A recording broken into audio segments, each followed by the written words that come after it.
7 को पानी बंद हुआ है, 7 को पानी बंद हुआ, 10 की सुबह है, खेमों में पानी का एक कतरा नहीं है। अल्लाह करे ये मेरी बात आपके जहनों में उतर जाए। एक बच्ची यजीद के लश्कर से निकल के आई, छोटी सी, हुसैन के खेमे में। सैयदा ज़ैनब ने बच्ची को देखा, बुलाया, बेटी इधर आओ। बच्ची करीब आई, कहा क्या बात है? कहा कौन हो तुम हमारे काफिले में तो नहीं हो ना? तो बच्ची ने कहा वो जो सामने वाला खेमा है ना वो हमारा है। कहा तुम्हारे बाप कौन है? कहा मेरे बाप को हुर कहा जाता है। हुर वो हैं जिन्होंने हुसैन पे पानी बंद किया है, और वो है जिन्होंने हुसैन का रास्ता रोका है। उनकी बच्ची 10 की सुबह में हाजा रखी है। सैयदा ज़ैनब ने बुलाया, बुला करके कहा बेटी तब तो हमारी मेहमान बन गई हो। हमारे खानदान का उसूल ये है कि हमारे घर पे जो मेहमान आया करते हैं वो कभी खाली नहीं लुटाए जाते हैं। ए बेटी आज मजबूरी है, हमारे घर पे पानी का एक कतरा भी नहीं है। अगर होता तो तुझे पिला दिया जाता, अगर रोटी होती, एक लुकमा भी होता बेटी पहले तुझे दिया जाता। लेकिन आज अफसोस ये है कि हमारे खेमों में न पानी है न रोटी है जिससे तेरी मेहमान नवाजी की जाए। कहती है बेटी कभी वक्त मिल जाए तो मदीने आ जाना, वहां हम तेरी मेहमान नवाजी करके दिखा देंगे। अल्लाह अकबर। इतने में हुसैन की सकीना सामने से गुजरी है, आपके कानों में 2-2 बालियां थी। सैयदा ज़ैनब ने इशारा करके कहा था ज़ैनब से सकीना जरा इधर तो आओ। कहा क्या बात है फूफी? कहा बेटी हमारे घर पे मेहमान बन के आई है, हमारे घर पे आज देने के लिए कुछ नहीं है। अगर तेरी इजाजत हो तेरे कान की एक बाली से निकाल के दे दो। अल्लाह अकबर। अली का घर भी क्या घर है कि उस घर का हर एक बच्चा जिसे देखो वही शेरे खुदा मालूम होता है। हजरत सकीना ने कहा था फूफी जी निकाल लीजिए। कहा बेटी तेरे कान का जेवर है, क्या तू इजाजत देती है? तब सैयदा सकीना ने कहा था फूफी जान हमें जेवर से ज्यादा मदीने वाले मुस्तफा के घर से प्यार है। हमारा जेवर चला जाए हैरत नहीं है, अगर मेहमान दरवाजे से खाली चला गया दुनिया क्या कहेगी? तभी मैंने कहा था खुद तो खाते नहीं औरों को खिला देते हैं, ऐसे होते हैं मोहम्मद के घराने। नारे तकबीर, नारे रिसालत, जिक्रे इमाम हुसैन हजरत अल्लामा मुफ्ती हम्माद रजा साहब क़िबला। माशाअल्लाह, बहुत अच्छे, बहुत। अल्लाह अकबर। तवज्जो है। बेटी किसकी है? हुर की। हुर कौन है? जिन्होंने पानी बंद किया। आ गई सैयदा के घर, तो आपने खाली नहीं भेजा, आपने खाली नहीं भेजा है, बल्कि अपनी बच्ची की बालियां उतार के कानों में डाली। और बच्ची जब वापस गई ना तो हजरत हुर ने देखा बेटी के कान में तो कुछ नहीं था। अब ये बालियां किधर से आ गई? बच्ची से पूछा बेटी ये कहां से लाई हो? बच्ची कहने लगी बाबा मैं सामने वाले खेमे में गई थी। तो कहा फिर? कहा उन्होंने ये बालियां दी कह के हमारे घर से कोई खाली नहीं जाता है। तो वो कहते हैं शायद तुमने बताया नहीं होगा कि तुम बेटी किसकी हो। का पहला सवाल ही ये किया गया था कि बेटी किसकी हो, मैंने बता दिया था मैं हुर की बेटी हूं। जब इतनी बात सुनी का बेटी जानते हुए तेरे साथ ये किया? बच्ची कहती अब्बा जी अभी तूने जाना ही क्या है। का उसमें जिस खातून से मैं जाके मिली जिसे ज़ैनब कहते, जब उसने सीने से लगाया कहते अब्बा आज तक मुझे माँ के कलेजे से लग के वो ठंडक नहीं मिली है जो अली की बेटी के कलेजे से लग के सुकून मिल गया था। कहा कि उसके सीने से लग के इतना सुकून मिला। हजरत हुर घुटनों पे आ जाते हैं। बच्ची ने कहा था अब्बा जी एक बात बताऊं? कहा क्या? कहा अब्बा मैंने उस खेमे के चक्कर लगाए हैं, मैंने उस खेमे में सकीना को देखा है। अब्बा उसके होठ सूख गए थे, पानी उनके खेमे में नहीं है, रोटी उनके खेमे में नहीं है। बाबा क्या बात है, हम तो नहर के मालिक बन के बैठे हैं, बड़ी बड़ी दौलत है हमारे पास है, क्या उस घर के बच्चों को हम पानी नहीं दे सकते? उस घर के बच्चे प्यासे हैं। हजरत हुर की आंख में आंसू आए। कहा बेटी तूने क्या देखा? काबा जी में पालने के पास से गुजरी, जयमा कास कर लेटा हुआ है, उसके बाजू में सकीना बैठी थी, वो झूला झुला के कहती थी हुसैन कहती थी असगर सब्र कर थोड़ी देर में पानी आ जाएगा, कुछ देर में पानी मिल जाएगा। काबा जी मैंने देखा है कि वो जो जयमा का बच्चा था आज उसकी गर्दन एक तरफ हो गई है, आज प्यास की वजह से उसकी गर्दन लटक गई है, वो मुड़ के बहन को भी नहीं देख रहा है। अब्बा बात क्या है, हम उन्हें पानी क्यों नहीं दे सकते हैं? हजरत हुर की चीख निकल निकल जाती है। कहते बेटी एक बात तो बता दे, जरा सच बता, अगर मैं जाऊंगा तो माफी मिलेगी कि नहीं मिलेगी? अगर मैं गया मेरा गुनाह बख्शा जाएगा कि नहीं? हजरत हुर की बेटी ने कहा था, अब्बा जो मैंने देखा है वो तूने नहीं देखा है, वो इतने सखी हैं, इतने सखी हैं, अब्बा तुझे जाने में देर लगेगी, उन्हें माफ करने में देर नहीं लगेगी। अल्लाह अकबर। ये अली के घर की सखावत, ये उनके घर की शान है। फिर मेरा इमाम जब खुतबा देने आया ना, तो एक एक जुमला हुर के दिल के पार हो गया, क्योंकि बेटी का बयान ही हुर के दिल में जगह बना चुका था। अब हुसैन के जुमले अब उस पे मोहर का काम कर रहे थे। मेरे इमाम ने कहा, जिसे जन्नत चाहिए मेरे हाथ में हाथ देते। खुदा की कसम ये जुमले हुर के दिल में घर कर गए और दौड़ के आके कहने लगे, हुसैन माफी मिलेगी? मेरे इमाम ने फरमाया, नाम क्या है? कहा मेरी माँ ने मेरा नाम हुर रखा है। कहा इसका माना क्या है? कहा आजाद। फरमाया जा हुसैन तुझे जहन्नम से आजाद करता है, हुसैन तुझे जहन्नम से आजाद करता है। उतरे नहीं, घोड़े पे बैठे हुसैन। माफी तो मिल गई, अब कफारे का भी मौका दे। क्या करना? का तेरे नाम पे जान देनी है, इजाजत दे, मैं जाना चाहता हूं। मेरे इमाम ने कहा हुर जाओगे? कहा हाँ। फरमाया जाओ फिर, खुदा हाफिज। हुर जब मैदान करबला में आए, अमर इब्ने साद, भाई मैं अगर आफाक भाई के साथ रहता हूँ, तौफीक भाई के साथ रहता हूँ, तौसीफ साहब के साथ रहता हूँ, अल्लामा इस्माइल साहब के साथ रहता हूँ, मैं इन तमाम को अगर इनके साथ रहता हूँ तो मुझे मालूम होगा कौन कितने पानी में। भाई अपने साथ रहने वाले को सब जानते हैं कौन कितने पानी में है ना, सब जानते हैं कि किसका वजूद कितना है। अमर इब्ने साद जानता था, एक मुद्दत हो गई थी हुर को उसके लश्कर में, उसे पता था हुर में ताकत कितनी है, कितने सिपाहियों का मुकाबला कर सकता है। हुर ने, अमर इब्ने साद ने हुर के मुकाबले के लिए उनसे 7 गुना ज्यादा सिपाही भेजे। कितने? तो नहीं है ना अभी असद भाई को भी सुनना, कितने गुना? 7 गुना ज्यादा ताकतवर सिपाही भेजे। हुर की तलवार उठी, बिजलियों की तरह उठी और टुकड़े करके डाल दिए। अमर इब्ने साद ने कहा हुर तुझे क्या लग गया भाई, कल तक तो ये ताकत नहीं थी और अब ये जुर्रत के अपने से 7 गुना ज्यादा ताकतवर लोग टुकड़े करके डाल दिए। मुस्कुरा के कहा कल तक यजीद के टुकड़ों पे पलता था, अब हुसैन की ठोकरों से उठ के आ रहा हूं।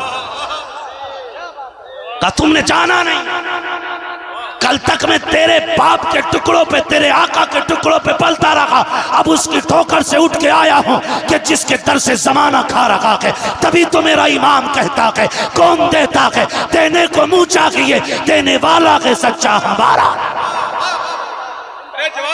अल्लाह अकबर। अमर इब्ने साद ने कहा रुको भाई, बात समझ में आ गई, ये अली के लाल से मिल गए हैं, अब आसानी से नहीं मारा जाएगा।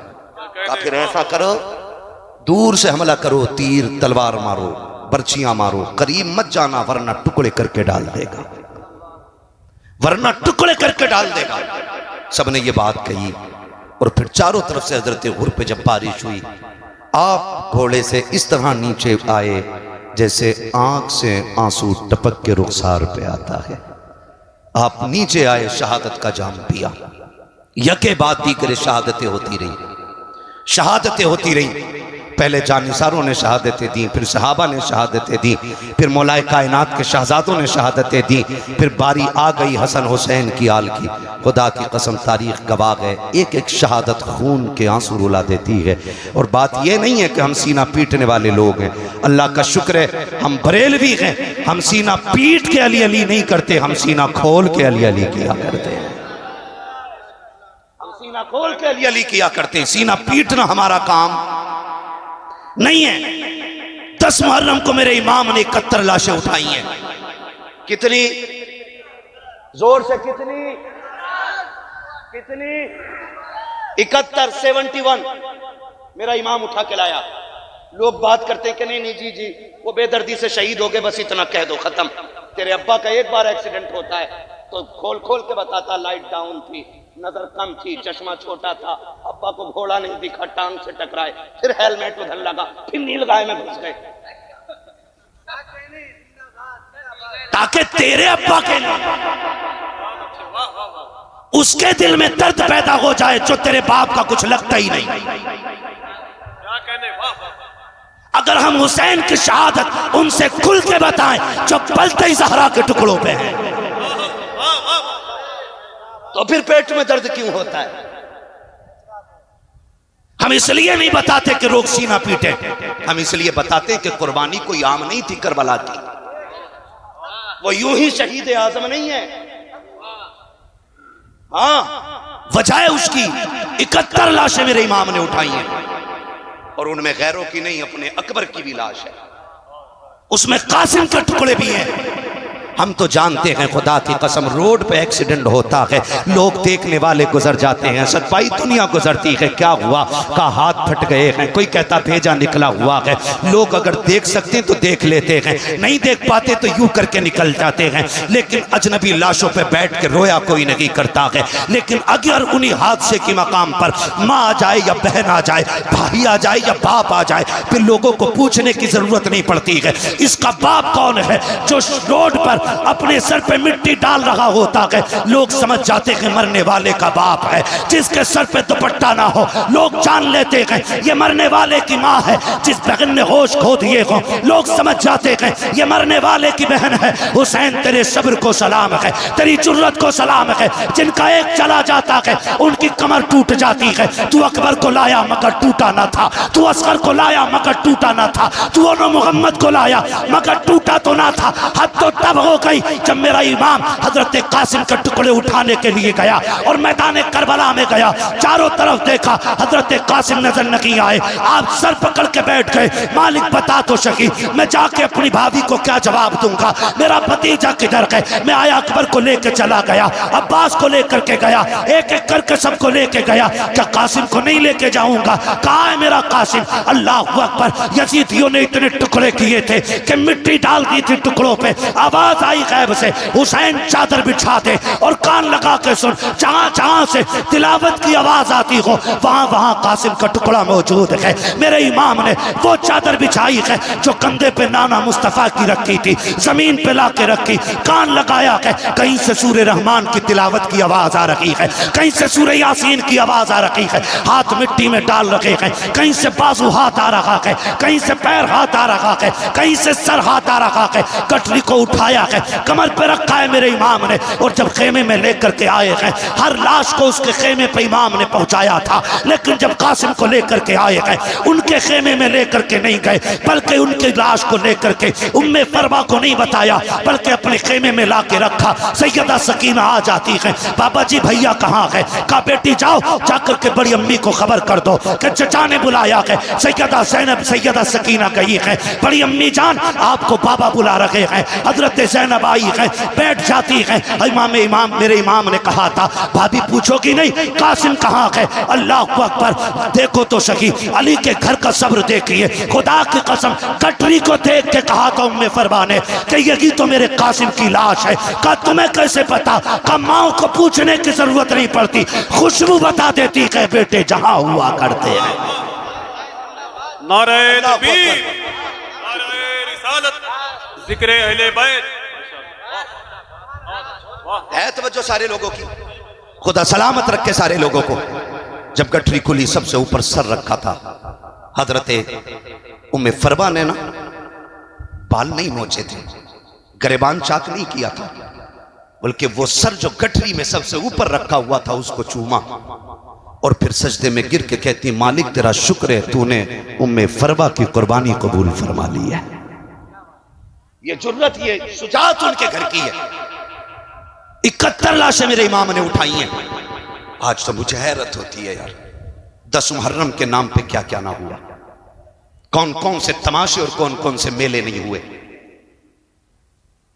जिनको पर्दे का वकार देने के लिए नबी की बेटी ने मुख्तसर सी जिंदगी में मुकम्मल किताब दे दी। आज उन्हीं की बेटों की कुर्बानी के दिन में हमारी बेटियां बेपर्दा हो गई। मैं पूछना चाहता हूं एक एक नौजवान से, मुझे इससे मतलब नहीं है कि आप ताजिया किस तरह बना रहे, मगर मैं इतना कहूंगा आज हमारे ताजिए रोज़े हुसैन का नक्शा कम और मंदिर ज्यादा होते हैं।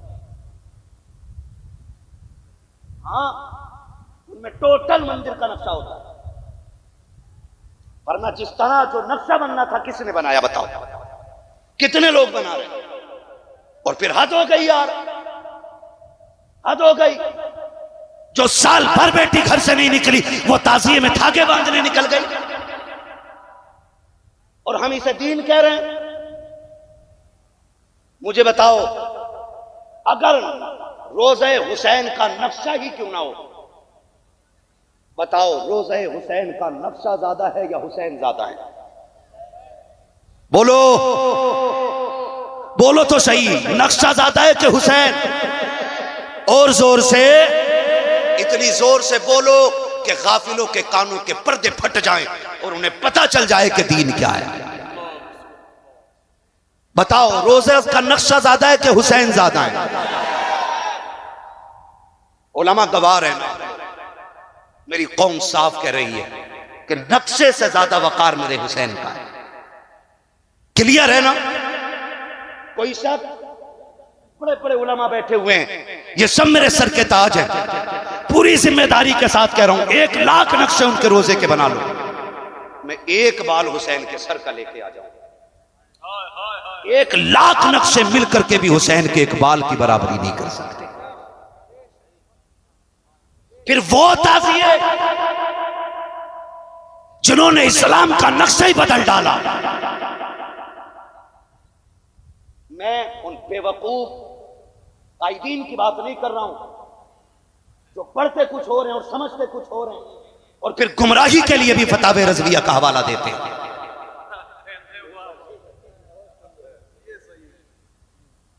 मैं नहीं चाहता इन चीजों में पढ़ना। हमारी कौम के पहले से बहुत टुकड़े हो चुके हैं, हम मजीद इन्हें टुकड़ों में ना बांटिए। अगर आपकी समझ में फतावे रज़विया नहीं आ रही है, अल्लामा इस्माइल के पास आइए, हमारे इन उलमा के पास आइए, इनके बाल सफेद हो गए कुरान पढ़ते पढ़ाते। इनसे वो चैप्टर खुलवाइए जिसकी रोशनी में तुम जवाज के फतवे दे रहे हो बैठ करके। हाँ, मेरा फोटो लगाया, उस पर चुड़िया बना दी, वो वाली जो 11,000 की लाइन पे लगी होती है। मैंने कहा सुन, ये चिड़िया हर उस जगह समझ लिया कर जहां मैं हुआ करूं, क्योंकि शुक्र है हमने ताजुश्शरिया की जूतियां उठाई हैं। तुम्हारे जैसे कुत्तों को चुटकियों में हम मिट्टी में मिलाना जानते हैं, लेकिन हमारे सामने उम्मत के और मसाइल बहुत हैं। हम उन्हीं मसाइल पे बात करना चाहते हैं। आपसे कहूंगा नौजवानों, किसी ऐसी गवार के धोखे में मत आना जो फतावे रज़विया का हवाला दे करके हमारी कौम के ईमान का सौदा करने लग जाए। मेरा उसूल है यार, मैं आईना को दिखाऊंगा दाग चेहरे के, जिसे खराब लगे सामने से हट जाए। हमें चापलूसी करनी नहीं आती है। हुसैन की महफिल है, उन्होंने जान दी है तो फिर जान की परवाह हम भी नहीं करेंगे।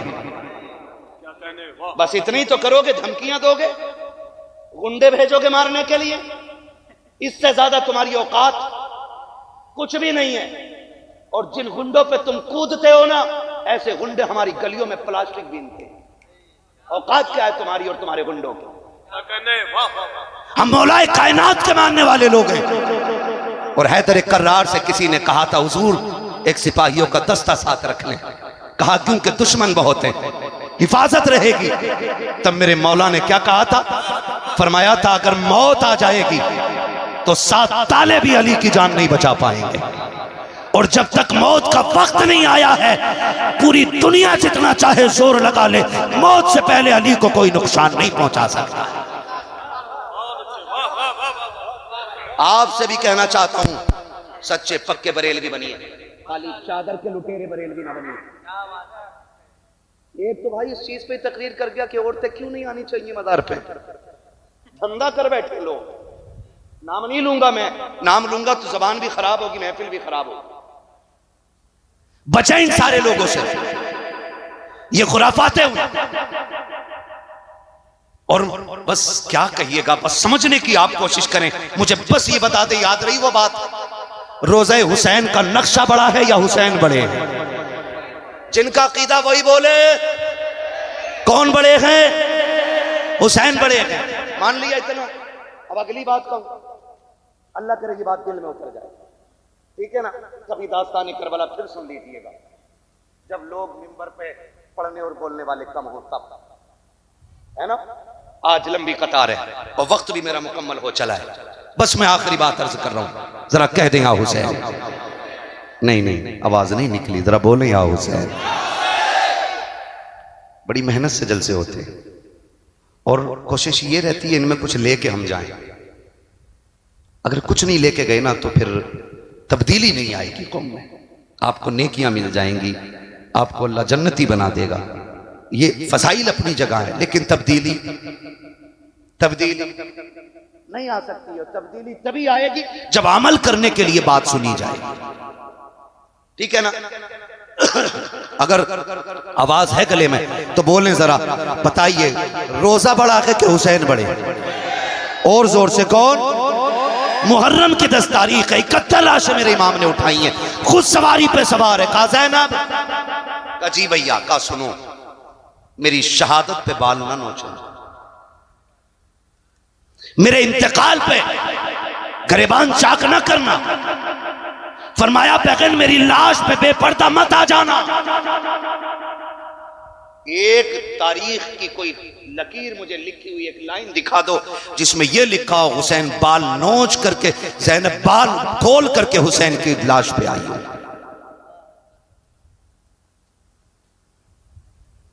एक मोतबर किताब में लिखा हुआ दिखा दो। मैं राफजियों की बात नहीं करता हूं, उन्हें तो सीना पीटना ही है क्योंकि पिटाई उनका मुकद्दर है, और ये मेरे कहने की वजह से नहीं, अली की बेटी के कहने की वजह से है। क्या कहा था आका हुसैन? कहते अगर मैं शहीद हो जाऊं तो मेरी कब्र पर, मेरे जिस्म पर आपको बेपर्दा नहीं आना है।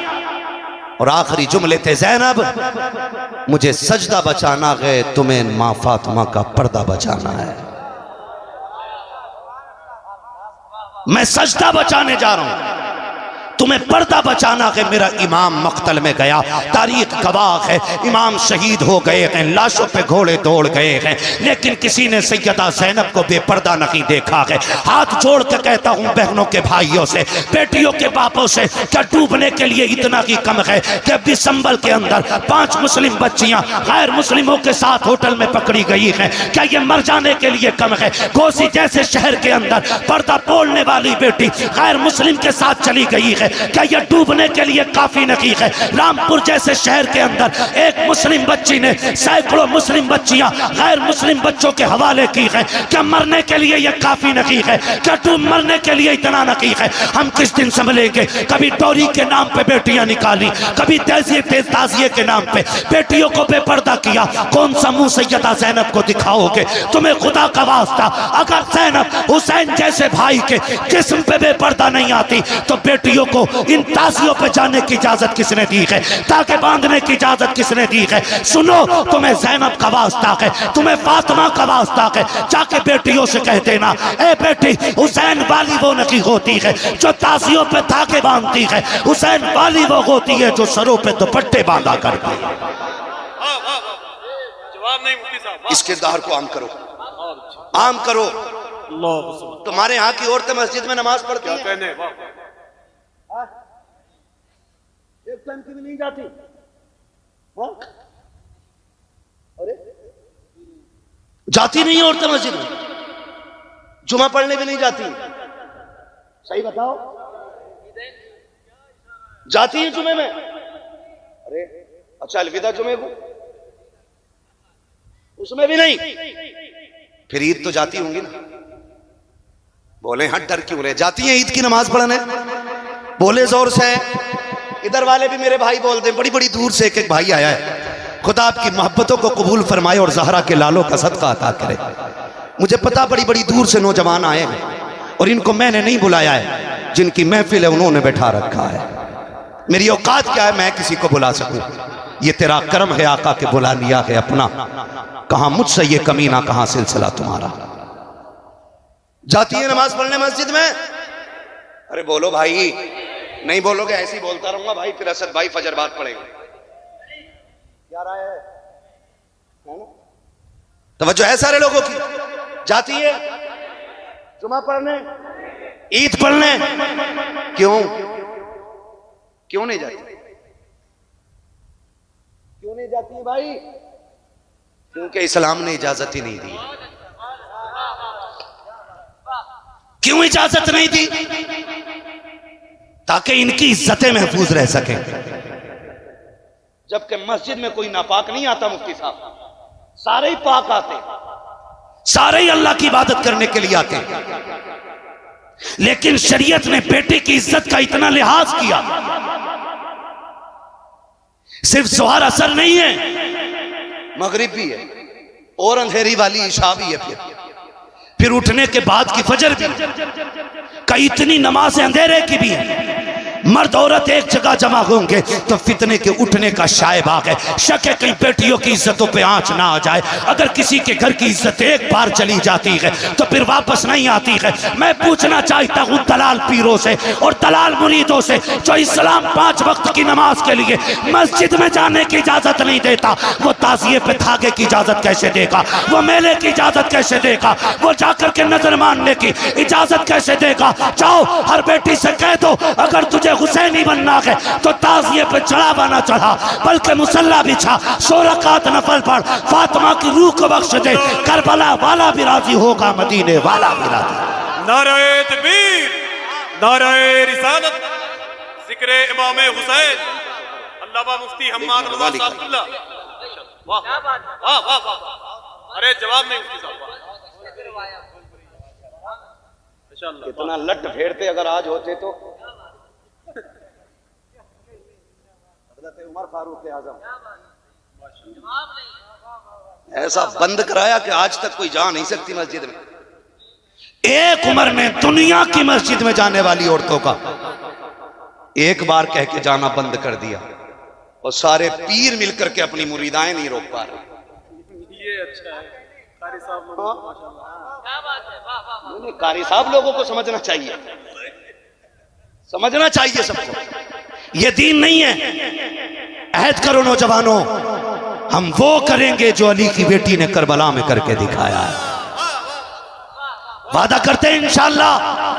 जाके बेटियों को बता दो, हुसैन तेरी न्याज पे ऐसी न्याज से राजी नहीं होंगे जो मेले में जाके की जाएगी, जो ताजिए के आगे खड़े होके की जाएगी चौक में जाकर के। सुन, हुसैन को राजी करना है तो फिर तिलावत की आदी हो जा। पूछना चाहता हूँ एक एक बेटी से, जाओ बताओ तो सही पर्दा किसे कहते हैं? मैंने बड़े बड़े पर्दों वाली बेटियां देखी हैं, बड़े मैंने उसूल के घराने देखे हैं। अगर एक बेटे का इंतकाल हो जाता है तो माँ के दुपट्टे का पता नहीं होता है, बहन के कपड़ों का ख्याल नहीं होता है। मगर ज़ैनब तेरे हौसले को सलाम है, शरीयत की पाबंदी को सलाम है। तूने खातूने जन्नत की बेटी होने का हक अदा किया है। ओनो मोहम्मद के लाश पर घोड़े दौड़ते रखे लेकिन पर्दा नहीं छूटा है। सगे भाई की लाश पर घोड़े दौड़ गए लेकिन पर्दा नहीं छूटा। खानदान की लाशों को घोड़ों तले रौंद दिया गया लेकिन पर्दा नहीं छूटा। और अगली बात करने लगा हूँ, जब खेमों को लूटा जा रहा था तब अली की बेटी मगरिब की नमाज पढ़ रही थी। जब खेमे जलाए जा रहे थे तब ईशा की नमाज पढ़ रही थी।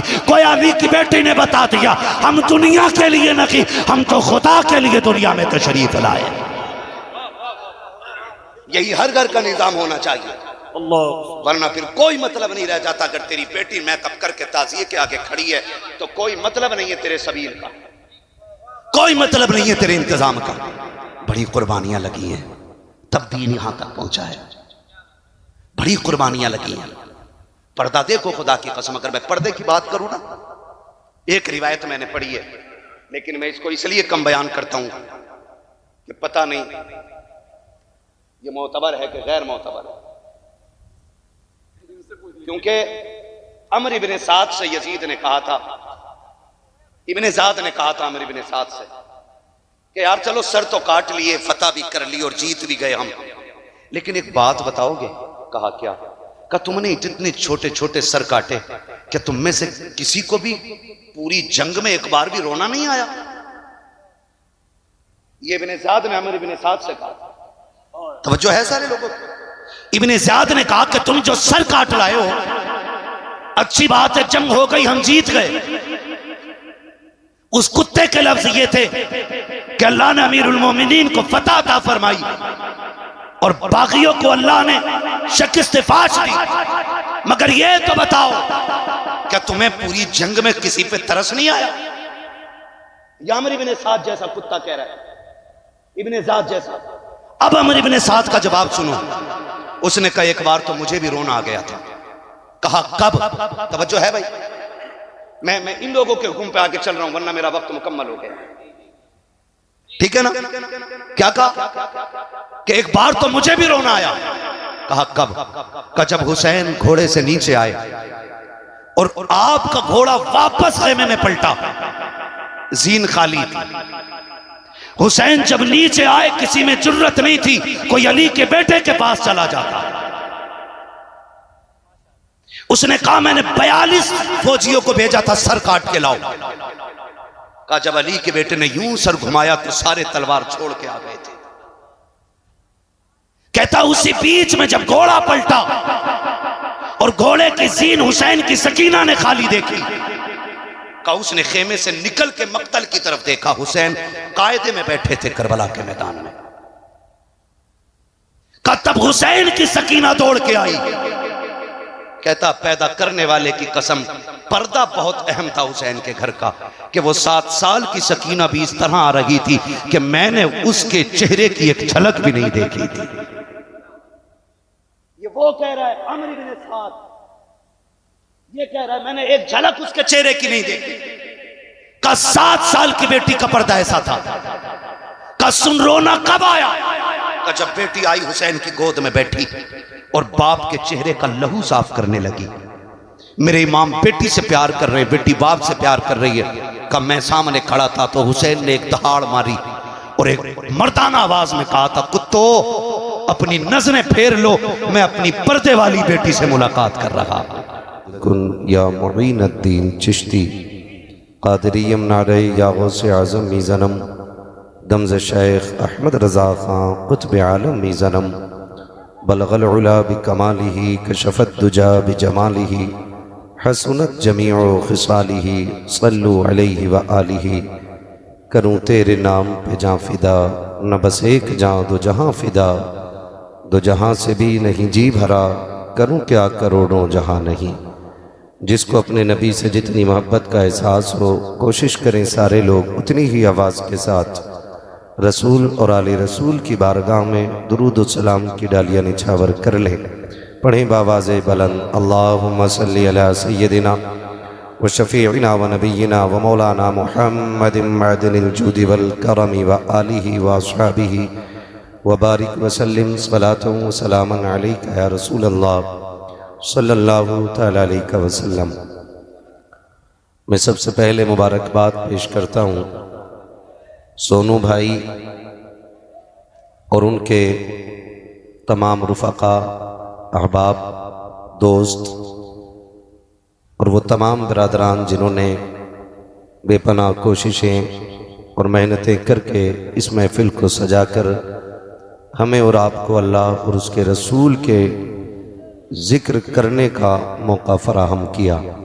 मौला करीम इन तमाम अहबाब को दिन दूनी रात चौगुनी तरक्कियाँ अता फ़रमाए और जितने भी आशिक़ाने मुस्तफ़ा इस महफ़िल में तशरीफ़ फरमा हैं, अल्लाह करीम सबकी हाज़री के सदक़े में हमारी भी हाज़री अपनी बारगाह में कबूल फरमाए। मुअज़्ज़ज़ हाज़रीन इकराम, अभी आपने बड़े ख़ूबसूरत लबो लहजे में शुअरा से नातो मनक़बत के अशार मुलाहिज़ा फरमाए। उनके बाद एक बहुत कम वक्त में आपने बड़ी ख़ूबसूरत गुफ्तगू भी मुलाहिज़ा फरमाई। मेरे बाद भी इंशाअल्लाह आपको ख़ूबसूरत कलाम भाई असद इक़बाल कलकत्तवी साहिब क़िबला से सुनना है।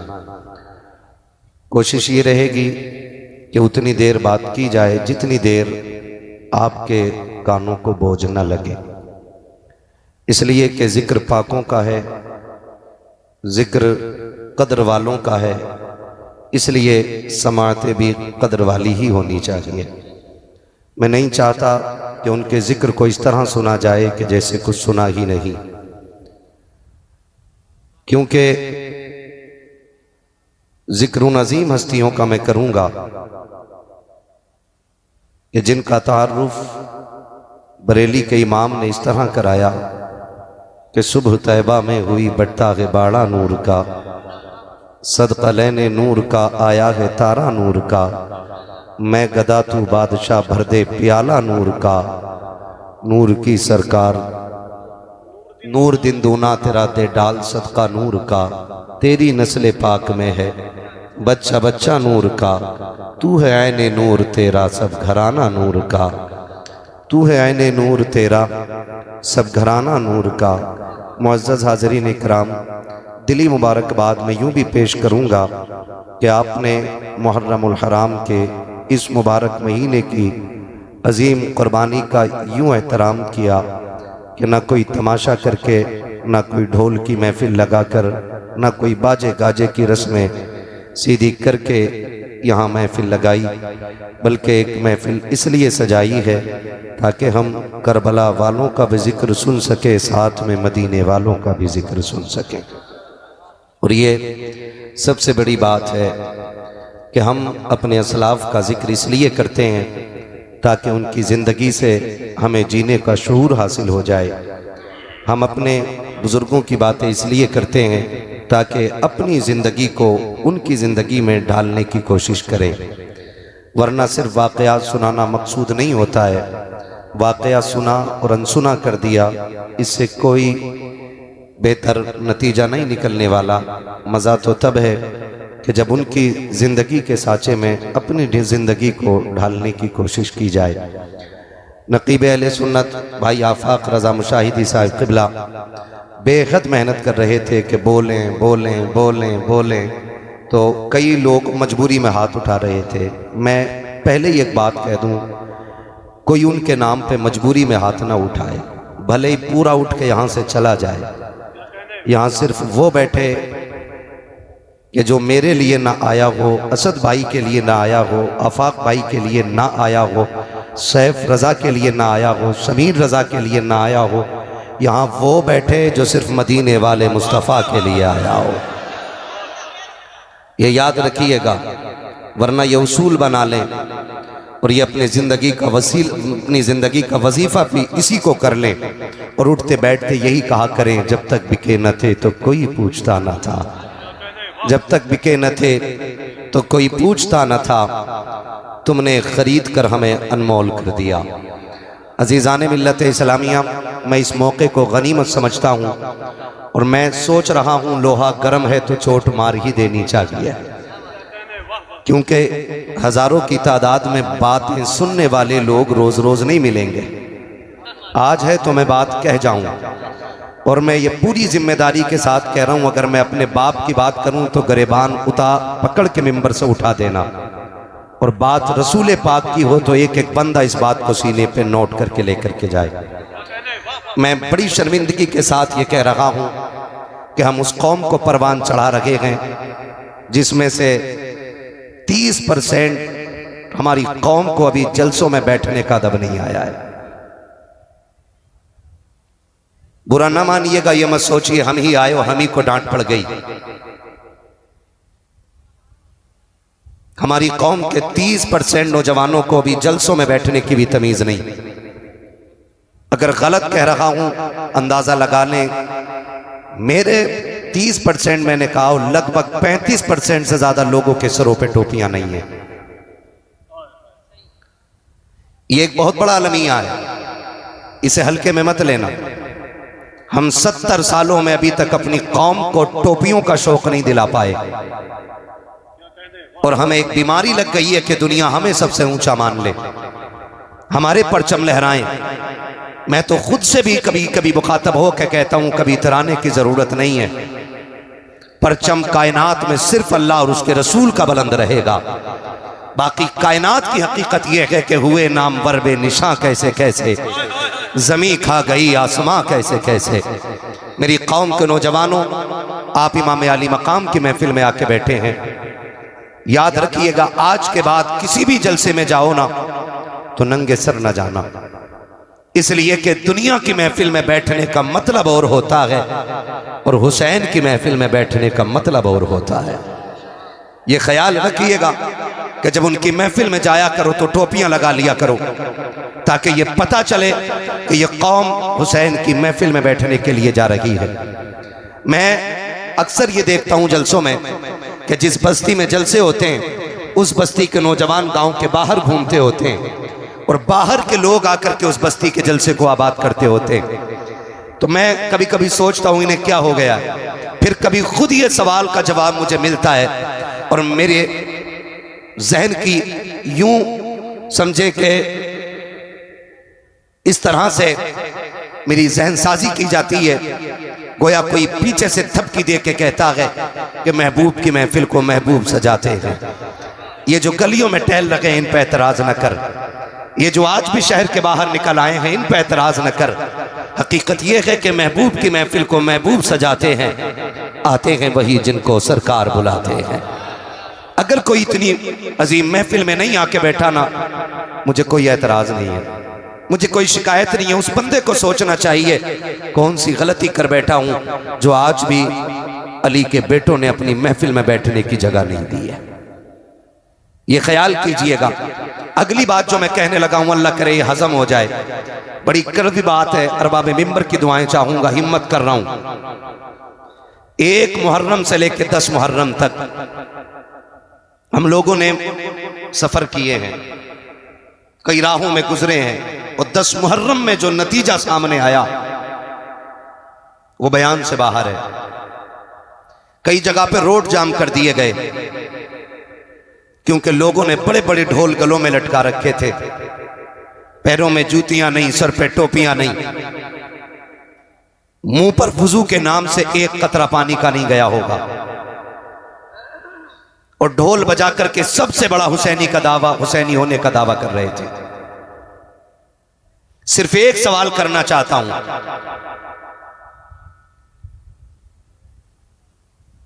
कि जिस इस्लाम की खासियत यह है कि उसका मानने वाला अगर किसी गली से गुजरे और उस गली में कोई पत्थर का टुकड़ा पड़ा रह जाए तो देखने वाला कहता शायद यहां से कोई मुसलमान नहीं गुजरा है। अगर इस गली से मुसलमान गुजर गया होता तो यह पत्थर का टुकड़ा रास्ते में नहीं मिलता, क्योंकि महबूब ने ईमान के हिस्से को इमाततुल अज़ान तरीक कह करके ये बता दिया है कि जो रास्ते में पड़े हुए टुकड़े को इस नीयत से हटा देता है कि कहीं किसी को ठोकर न लग जाए, उसके सीने में भी ईमान की शमा जलवगर हुआ करती है। मैं सिर्फ एक बात पूछना चाहता हूं, अगर राह की पड़ी हुई चीज को हटा देना ईमान का हिस्सा है तो ताज़िये के नाम पे, ढोल के नाम पे राहों को इसलिए रोक देना ताकि लोग हमारी तादाद को देख के मुस्कुराने लग जाएं, हमारी कसरत को देख के मुस्कुराने लग जाएं, लोगों को हैरत हो हमारे सरों की तादाद देखकर। मैं पूछना चाहता हूं, ये कौन सा इस्लाम हम दुनिया को दिखाना चाहते हैं, कौन सा दीन दिखाना चाहते हैं? हम जानते हैं गाड़ियां फंसी रहती हैं, उनमें औरतें भी होती हैं, बच्चे भी होते हैं, भूखे भी होते हैं, प्यासे भी होते हैं। अगर तेरे ताज़िये की वजह से कोई बच्चा गाड़ी के अंदर प्यासा रोने लग गया तो बता क्या फर्क रह जाएगा तेरे सितम में और यजीद के सितम में? अगर तेरी वजह से कोई गाड़ी में भूखा रह गया तो क्या फर्क रहेगा तेरे किरदार में और यजीद के किरदार में? तुम्हें खुदा का वास्ता लेके निकलो जुलूस, तुम्हारी मर्जी है, लेकिन राह घेर के नहीं, राह छोड़ के निकलो ताकि दुनिया को पता चल जाए। राहों को रोक लेना ये यजीदियों का काम है, राहें खोल देना ये हुसैनियों का काम है।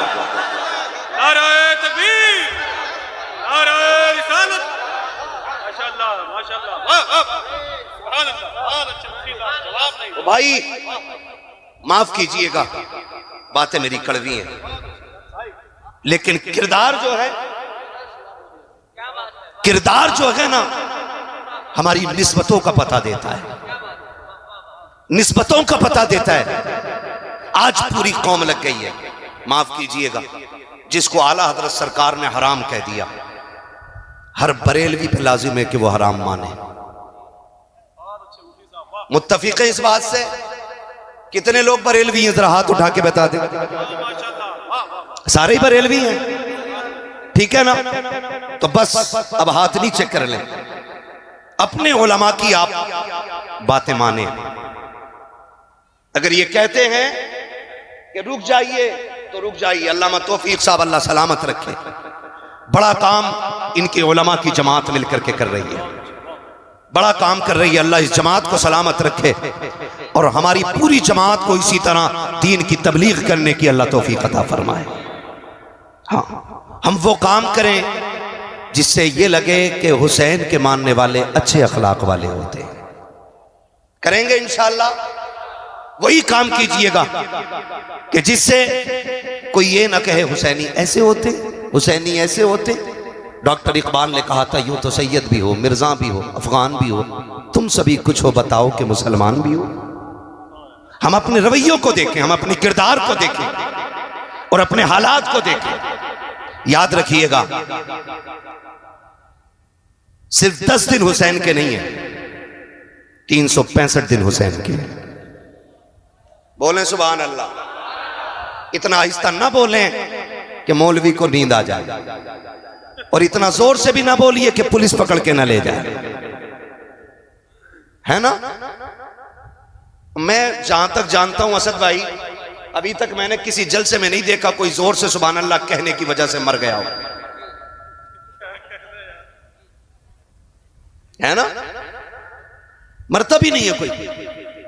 अगर डर ना हो मौत का तो फिर बोलें या हुसैन। क्या बात है नौजवानों, आज इतना गला खोल के हुसैन का नाम लें कि आवाज बैठ जाए, ताकि कल सुबह उठें तो चाय इशारे से मांगे। अम्मी कहे हो क्या गया, कहना अम्मा जो पैसे वाले थे वो उनके नाम पे पैसे लुटा रहे थे, मेरे पास कुछ नहीं था, मैं जहरा के लालों पे आवाज लुटा के आ गया हूं। कम से कम इतनी तो कुर्बानी दे के जाइएगा। हाँ, इतनी कुर्बानी जरूर दे के जाइएगा, वरना अल्लाह सलामत रखे हमारी कौम को। हजरत जहां नहीं बोलना चाहिए वहां बहुत बोलती है, और जब नहीं बोलना चाहिए तब बहुत बोलती है। अभी पूरा स्टेज खड़े होकर छुपा रहा था, चुप जाओ भाई चुप जाओ, लेकिन चुप ही नहीं रहे थे। एक बंदा बता दो जो यहां बैठ के मिंबर पे उसने ये नहीं कहा हो बोलो। पहले ऐलान से लेकर के मेरे नाम तक सबने कहा बोलो बोलो बोलो, लेकिन हम बोलने को तैयार नहीं, कहीं बिजली का बिल ज्यादा ना आ जाए। हम उस उत्तर प्रदेश में रहते हैं जहां पे सांस लेने का भी बिल देना पड़ रहा है। हाँ, मुझे इलेक्शन नहीं लड़ना है, वरना मैं एक एक टॉपिक पे बात करने की हिम्मत रखता हूं,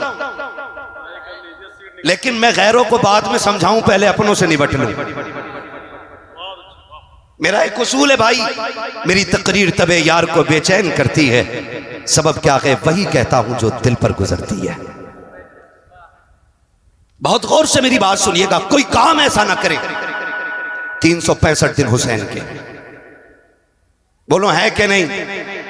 5 वक्त की अजानें हुसैन की हैं। अजान का हर कलमा हुसैन का है, कलमे का हर हर्फ हुसैन का है, और अगर करीब से देखें तो इबादत में चागत हुसैन की है, सज्जों में लज्जत हुसैन की है। लेकिन उसे पता हो ना जिसने इस इबादत को मजबूती से पकड़ रखा हो, है ना। 10 मुहर्रम आई, ले सबील दे सबील, ले सबील दे सबील। माफ कीजिएगा मैं सबील का मुखालिफ नहीं, तबर्रुक है हुसैन, बटना चाहिए, लेकिन रुक के बताइए पानी वो है जिसे हुसैन ने मुंह मोड़ के देखा तक नहीं, जो सबसे ज्यादा 10 मुहर्रम में हम बांट रहे हैं। पानी वो है जिसे हुसैन ने मुड़ के देखा ही नहीं, और कुरान वो है जिसे नेज़े पे चढ़ के भी सुनाया है। अब इसी चीज को देखें, कौम पानी में डूब गई और सजदे भूल गई, कौम शरबत में डूब गई और तिलावत भूल गई।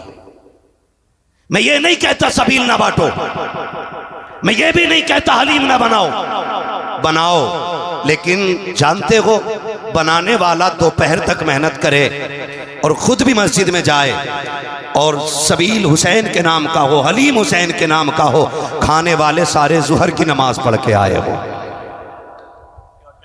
फिर खाने में भी मजा आएगा। और गांव का नाम नहीं लूंगा, एक गांव में गए ना, अजान का वक्त हुआ तो मस्जिद वालों ने कहा कि भाई थोड़ा ये साउंड बंद कर लो। उन्होंने कहा कुछ दिन के लिए अपनी मस्जिद अलग ले जाओ, यहां तो डीजे बजे गई।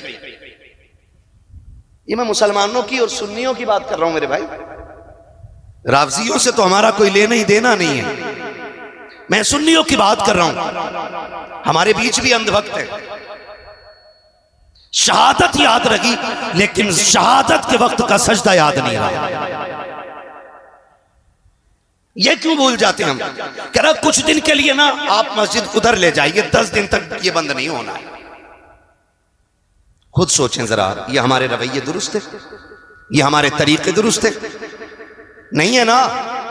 अगली बात एक और कह दूं, वादा करें इंशाअल्लाह जैसी मुहर्रम का चांद नजर आएगा हम तिलावत भी कसरत से शुरू कर देंगे और सजदे भी कसरत से शुरू करेंगे। वादा करते हैं इंशाअल्लाह, सारे वादा करते हैं इंशाअल्लाह। जो हाथ नहीं उठा रहे जरा चेक तो करो क्यों नहीं उठा रहे। अगर नहीं उठा तो दुआए कुनूत सुन लूंगा, खड़ा करके देखूं किसका हाथ नहीं उठा। बेटे तुझसे नहीं सुनूंगा, तू बहुत छोटा है, तू डर की वजह से हाथ ना उठा। कोई बात नहीं है, करते हैं इंशाअल्लाह वादा।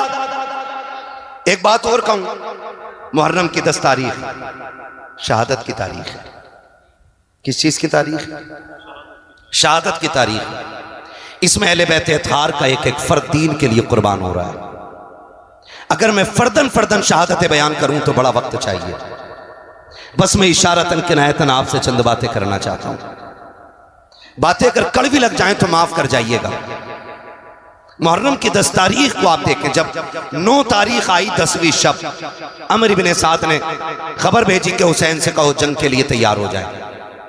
मेरे इमाम ने कहा अमर इब्ने साद से जाके कहो जंगे भी कहीं शाम में होती हैं, जंगे भी कभी रात में होती हैं, जंग दिन के उजाले में होगी।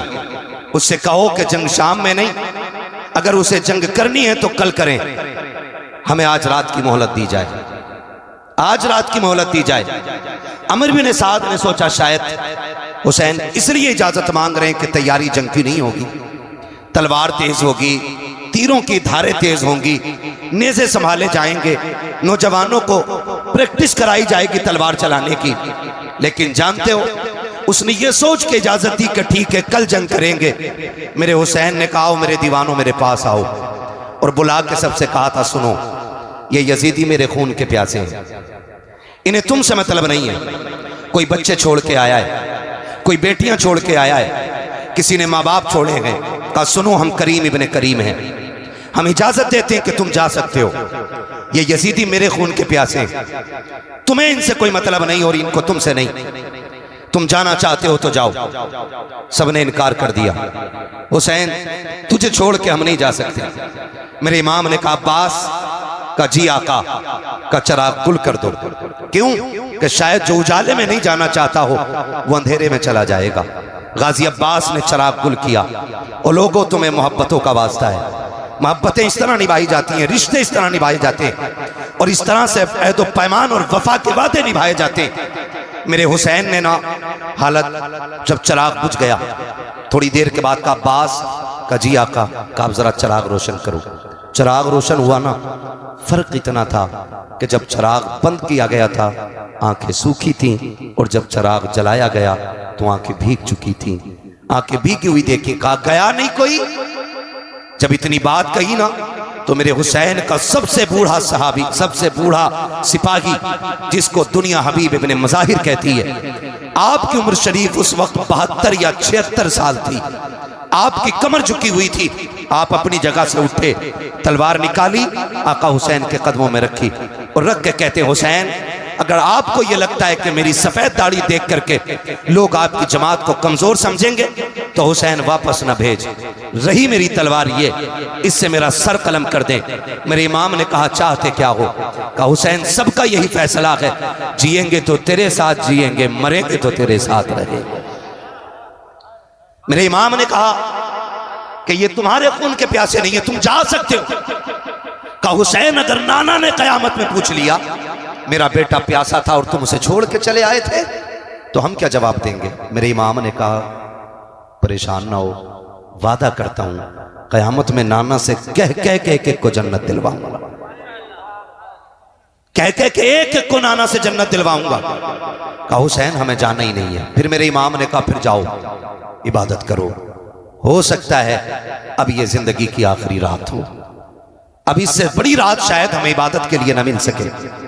ये बात मेरे इमाम ने कही।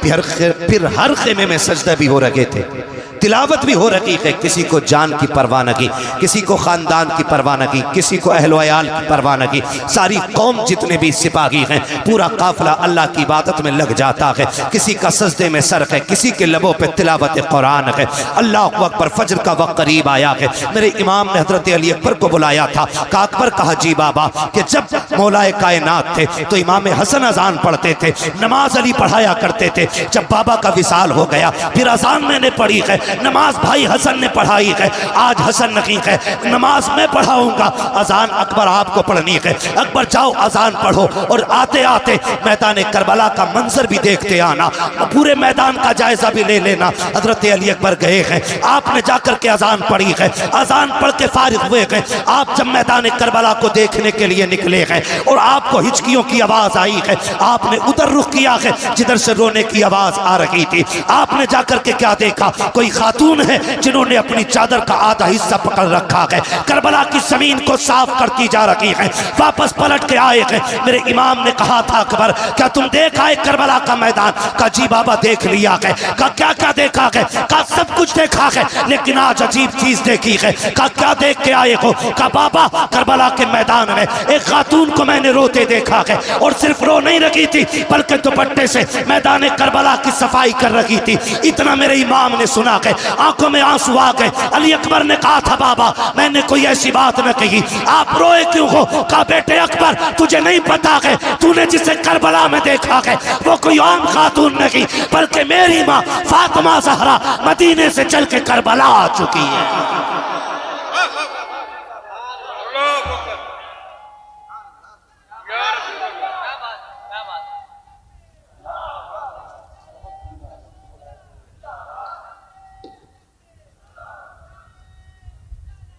अरे जवाब नहीं, जवाब दीजिए माशाअल्लाह। मुझे हैरत होती है, लोग खातून जन्नत की बात करते हैं, वो कैसे आ सकती हैं? वो कैसे आ सकती हैं? मैंने कहा जरा दिल पे हाथ रख के बता, तू 7 समंदर पार हो और तेरी मां हिंदुस्तान में हो, रात के 3 बजे तुम्हारे पेट में दर्द उठे, फजर होने से पहले मां का फोन पहुंच जाता है, बेटे खैरियत है? अम्मा क्यों? कहा रात 3 बजे से आंख नहीं लग रही है, रात 3 बजे से आंख नहीं लग रही है। फिर बेटा टूटे लहजे में बात करता है ना, तो माँ कहती है बेटे बीमार है ना? हाँ अम्मी तुझे कैसे पता चला? कहा बेटे रात 3 बजे मेरी आंख खुल गई, तब से दिल घबरा रहा है। मैंने कहा अगर आज की गुनाहगार माँ 7 समंदर पार का पता रख सकती है तो खातून जन्नत अपने बेटे करबला में शहीद होने के लिए जो गए हैं उनकी खबर क्यों नहीं रख सकती है? मुझे तो हैरत होती है लोगों पे। कहा अकबर तुमने जिसे देखा है ना वो कोई आम खातून नहीं, मेरी माँ फातिमा ज़हरा है। का वो करबला में आ चुकी है, तारीख गवाह है। फजर पढ़ी, फजर के बाद का वक्त है, सुने खुद नहीं खाते हैं गैरों को खिला देते हैं, ऐसे होते हैं मोहम्मद के घर आने वाले, ऐसे होते हैं मोहम्मद के घर आने वाले। बहुत गौर से सुनिएगा, फजर के बाद का वक्त शुरू हुआ। एक बच्ची यजीदी खेमों से निकल करके हुसैन के खेमे में आ गई। है तवज्जो सारे लोगों की? भाई कुर्सी के चक्कर में ना पड़े, ये कुर्सी बड़े बड़ों को खा गई और इसकी लंबी उम्र नहीं होती आरिफ भाई, उम्र बड़ी मुख्तसर है इसकी। एक टांग टूट जाए तो बैठने वाले की तोड़ देती है, ये बैठने वाले की तोड़ देती है। हम प्लास्टिक की कुर्सी वाले नहीं, हम तो आयतुल कुर्सी वाले लोग हैं। जो इस कुर्सी पे बैठे 2 फीट उठता है, जो आयतुल कुर्सी को साथ लगा ले वो रोज उड़ के जाके अल्लाह के आसमान तक चला जाया करता है। ये आयतुल कुर्सी का उरूज है। तवज्जो है सारे लोगों की? जिसको जहां जगह मिल गई है बैठ जाइए भाई। मैं देख रहा हूं एक कुर्सी पे 3 बैठे हुए हैं, कुर्सी पे भी सितम है। कुर्सी ने संभाल रखा है तो ज्यादा हिलिएगा नहीं, वो टूट सकती है। तवज्जो है सारे लोगों की? कौन सा वक्त शुरू हुआ?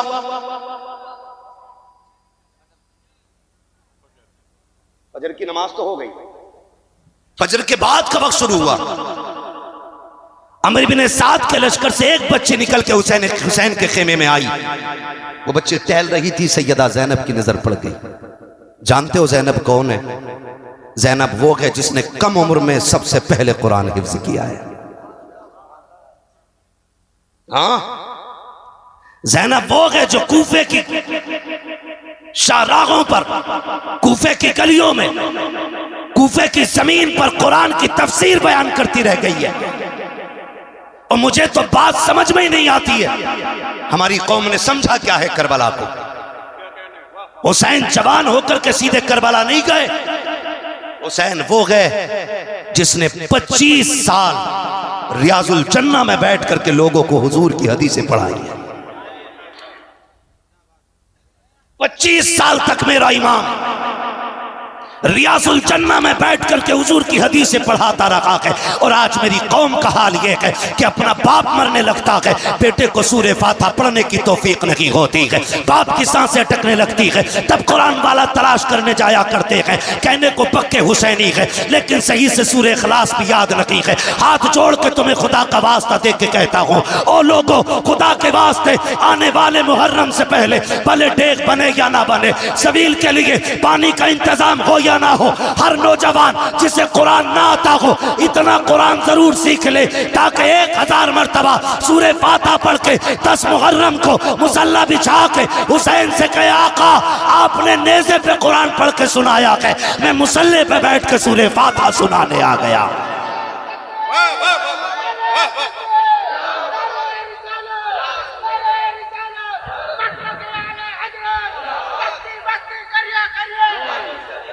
करेंगे इंशाअल्लाह, सीखेंगे कुरान, वादा करें इंशाअल्लाह, और नियत कर लेंगे तो इंशाअल्लाह कामयाबी मिल ही जाएगी, मिल ही जाएगी। हमने उन्हें मोबाइल चलाते देखा जिन्हें हिंदी नहीं आती। हाँ, एक कह रहा मुफ्ती अम्माद की तकरीर भेज दो, जिसे ये नहीं पता उधर कोई बैठा है क्या। तो हम लोग अंग्रेजी में मोबाइल चलाना सीख जाते हैं, तो क्या हमें कुरान पढ़ना नहीं आ सकता है? बोलो, आ सकता है कि नहीं आ सकता है? वादा करते हैं ना आज हुसैन के नाम पे, आने वाले 10 मुहर्रम से पहले इंशाअल्लाह हम कम से कम सूरे फातिहा जरूर सीख लेंगे, और जितना ज्यादा से ज्यादा सीख सको सीख लो, वरना हमारी कौम का हाल यही है अलमिया भाई, हमारी कौम का हाल यह है, मस्जिद में 2 रकात पढ़ने जाता जिस दिन दूल्हा बनता।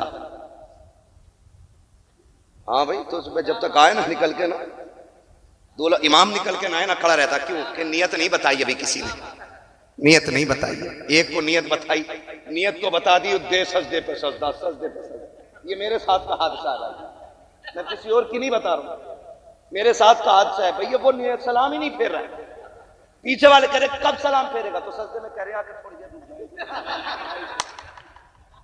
सजदे में कह रहा है कि बस अब के आखिरी रकात है। ये हमारे दूल्हाओं की कंडीशन है। फिर गाड़ी घर से निकली है, 4 कदम चली थी कि हादसे का शिकार हो गई। माँ ने सर पे खाक डाली, बाप तड़प जाता है, हाय बेटे के हाथ की मेहंदी नहीं छूटी थी, अभी सेरे के फूल नहीं टूटे थे, बेटे की जिंदगी का कारवां उजड़ गया है। खुदा की कसम खा के कहता हूँ, इतना कुरान सीख लो कि घर से दूल्हा बन के भी निकलो, अपने ऊपर आयतुल कुर्सी पढ़ के दम कर लो। अल्लाह की इज्जत की कसम, अगर वो राजी हो गया, जब तक लौट करके ना आओगे मौत भी तुम्हारे करीब नहीं आ सकती है। ये हकीकत है। हमारी कौम को नमाज नहीं आती, नमाज नहीं आती। हसन हुसैन उसमें भी बड़ा शीर। ऐसे बाबे हमारे बड़ा लंबा झंडा लगाया एक ने, उस पे लाल कलर का झंडा और उस पे लिखवाया हरे कलर से या हसन, बड़े शीन। वो इलाज कर रहा है वो लोगों का नहीं। पूछे ना, उलमा से पूछे। इतना कुरान तजवीद की रियायत से याद करना फर्ज है जितने से नमाज मुकम्मल हो। ये याद रखिएगा, ये नमाज जनाजा नहीं है, एक ने पढ़ ली तो सबकी उतर गई। ये नमाज जनाजा सबको अपनी अपनी नमाजें याद होनी चाहिए। करेंगे इंशाअल्लाह। अगली बात करूं, अगर तैयार हैं आप तो बोलें जरा सारे या हुसैन।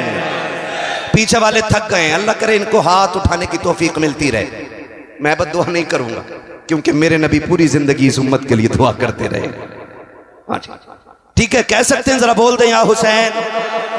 हाँ, मैं एक साहब तकरीर कर रहे थे, वो नजामत कर रहे थे अबद भाई, तो कह रहे कि जो हाथ हुजूर के नाम पे उठ जाएगा उसे कभी फालिज नहीं होगा।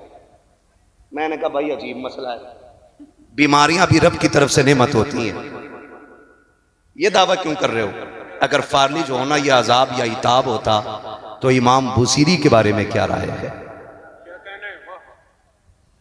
और बीमारियां रब की तरफ से आजमाइश होती है, लेकिन इतना कहूंगा कि जो हाथ हुजूर के नाम पे उठेगा वो किसी बदअकीदा के आगे कभी मिलाने के लिए नहीं झुकेगा। कहें जरा या रसूल अल्लाह। कौन से वक्त की बात हो रही है? फजर के बाद का वक्त है। हुसैनियों में मुबारकबाद पेश करता हूं, तुमने करबला वाले हुसैन की महफिल सजा रखी है। तुम उनकी महफिल में आके बैठे हो जिनकी चौखट से आज तक कोई खाली गया ही नहीं है।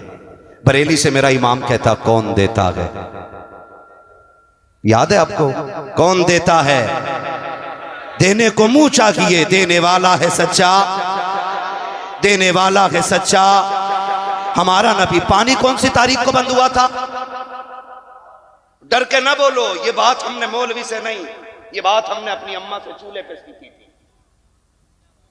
हाँ, ये बात हमने अपनी मां से चूल्हे पे सीख ली थी कि करबला में 7 तारीख को पानी बंद किया गया था। कितनी तारीख को? और जोर से, कितनी तारीख को? ये आवाज उन तक जरूर जानी चाहिए जिन्हें नई तहकीक का कीड़ा है। हाँ, कितनी तारीख को? हर सुन्नी हुसैनी बोले कितनी तारीख को? एक साहब तो कह रहे हुसैन गुस्ल करके करबला में गए थे। नई नई किताबें लाते निकालते। ठीक है जी, हम आला हजरत वाले लोग हैं जी, और जो आला हजरत कह गए वही हम मानने वाले लोग हैं। अब उनकी बात को रद्द करने के लिए उनसे बड़ा हजरत लेके आओ तो हम मानेंगे। उनकी बात को रद्द करने के लिए किसी चुटपुंजिया हजरत की नहीं मानेंगे। बस सीधी सी बात अपनी। जब मेरा इमाम लिखता है कि हुसैन 3 दिन के भूखे प्यासे करबला में शहीद किए गए, तो गोया इमाम ने कहा कि वो भूखे भी थे और प्यासे भी थे। तो कितनी तारीख को पानी बंद हुआ? जरा जल्दी बोले, सलामत रहें। कितनी तारीख को? 7, 8, 9, 10। 9 तक कितने दिन बने? 3, 7, 8, 9, और फिर चौथा दिन 10। सही बोल रहा हूं ना? हिसाब ठीक है मेरा? चौथा दिन ये 10 आया।